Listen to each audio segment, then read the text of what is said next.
बल्दियाती election से बचने के लिए सूबाई हुकूमत हीले बहाने ढूंढ रही है।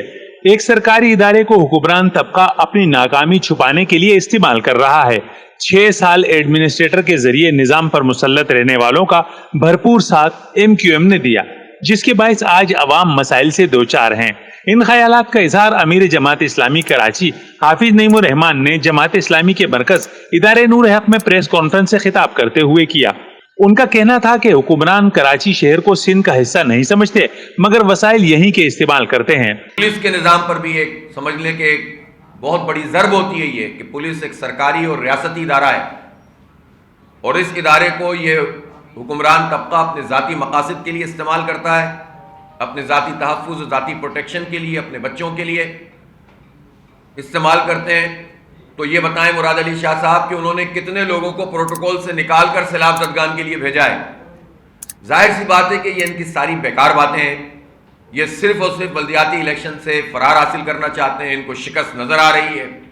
इनको अपनी कारकर्दगी का पता है कि ये जितनी भी जो है वो जाली तरीके से पेशवर कर लें और जितनी भी सड़कों की खुदाई इस वक्त दिखाने के लिए कर लें, ये बिल्कुल वही मामला है जब पहली मरतबा इलेक्शन अनाउंस हुआ था तो उस वक्त भी इन्होंने इसी तरह से कारपेटिंग की थी और बारिश होते ही वो सारी कारपेटिंग बह गई और शहर खंडरात में तब्दील हो गया।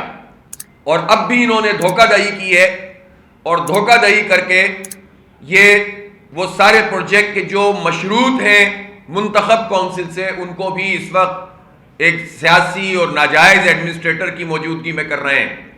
कहाँ है मुर्तज़ा वहाब साहब जो टैक्स लगा रहे थे कि इलेक्ट्रिक के जरिए से और रो रहे थे कि 3 अरब रुपए से महरूम कर दिया मुझे हाफिज नईम ने। और भाई 77 अरब रुपए के मोटर व्हीकल टैक्स खा गए आप हमारे। क्यों नहीं बनती हैं सड़कें? 200-250 अरब रुपए तो सिर्फ 1 साल के आप इंफ्रास्ट्रक्चर टैक्स जो इंपोर्ट $80 बिलियन की एक्सपोर्ट हुई है, $1 बिलियन कम अज कम आपको मिला है। इस $1 बिलियन से आपने इंफ्रास्ट्रक्चर के लिए क्या किया 1 साल में? आप कहते हैं इलेक्शन और सियासत बाद में होगी, पहले खिदमत होगी। ओ भाई, हमने नहीं सियासत की, हम चाहते तो आपको एक्सपोज करते रहते, लेकिन हमने कहा इनको एक्सपोज भी करेंगे लेकिन लोगों की खिदमत भी करेंगे, वरना ये तो मरते रहेंगे। जितने लोगों को बचा सकते हैं वो तो बचाएं, जितने लोगों को राशन पहुंचा सकते हैं वो तो पहुंचाएं, जिनको कपड़े दे सकते हैं वो तो दें, जिनके पैर में चप्पलें दे सकते हैं वो तो करें, जिनको मेडिकल कैंप लगा सकते हैं वो भी हम ही कर रहे हैं अल्हम्दुलिल्लाह। आपका अमला कहां है? बताएं जरा मुझे। तमाम मेहड़ में, दादू में, 7 में आपका अपना इलाका है मुराद अली शाह साहब, मैं देख कर आया हूं 7 आपने क्या हाल किया हुआ है। आप लाड़काना देखिए तो सही है, कंबर शेदात कोट जाइए, डूब गए थे, कोई बचाने वाला नहीं था। आपके पसंदीदा वडेरे बंद बांध कर जो है वो अपनी जमीनें सैराब करते हैं और दूसरों को महरूम करते हैं, जिसके नतीजे में ये रास्तों में रुकावटें बनती हैं, इसलिए लाखों लोग डूबे हैं। और आपने कितनी उनकी मदद की है। आपके एक वजीर साहब रोजाना ब्रीफिंग देते हैं, इतने लाख मच्छरदानियां दे दी, इतने लाख ये कर दिया।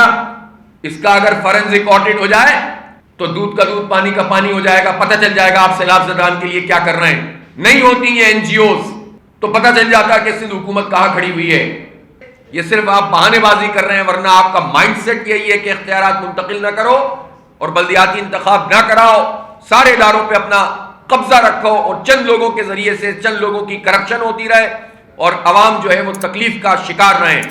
उनका मजीद कहना था कि सिंध में वजीर आला के आबाई इलाके के लोगों की दादरसी अल खिदमत और दीगर NGOs ने की। शहर में बढ़ते हुए जराइम का उनके पास जवाब है, न तरक्याती मंसूबों का कोई प्लान। सिंध हुकूमत के इलेक्ट्रिक जैसी माफियाज की सरपरस्ती करके लूट खसूट में मसरूफ है। इस मौके पर नायब उमरा, सेक्रेटरी कराची और सेक्रेटरी इत्तलात भी मौजूद थे। कैमरामैन रिजवान अली के साथ कमरुर रहमान, जसारत न्यूज, कराची।